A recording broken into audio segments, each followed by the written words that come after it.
соңғы кездері біз кейде осы дүниеге қатты жақындап кеткендігіміз өзімді де алаңдатады. Байқайсыз ба, біз намаз оқимыз да, тіпті намазымыздың өзінен осы дүниеден бір нәрсе алсам екен деп сұраймыз. Садақа береміз да, оның артынан жолымыз жүріп кетуін, бизнесіміздің оңынан келіп кетуін іздейміз. Иә, ол садақа беріп, сондай бір жақсылық жасасаң, оның қарымы осы дүниеде де алуға болады.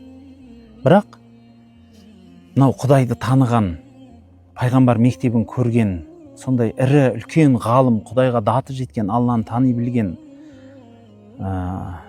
ариф деп айтамыз, Құдайды танушы азаматтардан қалған бір өнеге бар. Бір үлкен ғалым кісі қатты мұқтаж болады.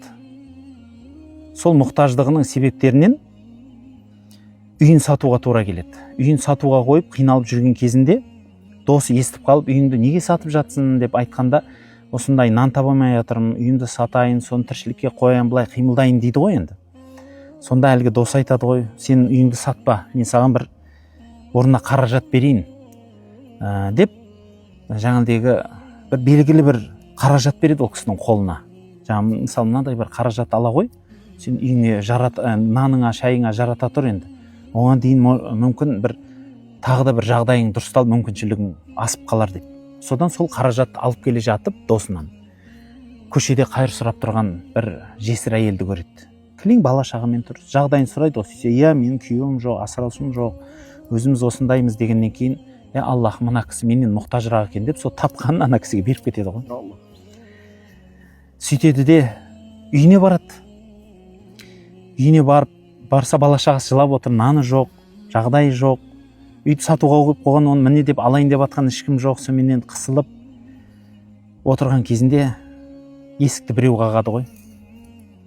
Содан ашса, танымайтын бір кісілер, біз сіздің әкеңіздің таныстар едік, кезінде әкеңізден бір қаражат алғанбыз, соны бере алмайтын едік. Сол енді қазір Құдай біздің жағдайымызды реттеп қойды да, сол есімізге түсіп кетіп, сол қарыздарымыздан құтылайық деп келдік. Енді әкеңіздің қайтып кеткенін білеміз. Сіз соны мирасқорысыз ғой деп, сол қарызын кештім деп айтсаңыз болар еді, соған сізге беріп жатырмыз қарызды деп ақша береді ғой. Сол кезде әлгі кісі жылайды.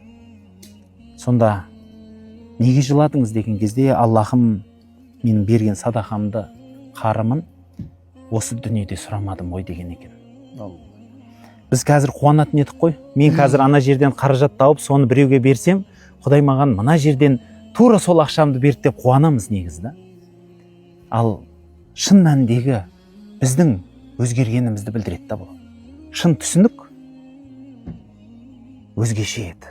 Біздің жасаған құлшылығымыз, Құдай үшін жасаған нәрсеміздің қарымын осы дүниеде сұрап қалсаңыз, ол арғы дүниеге бармайды ғой. Осы жерде қалып кетеді.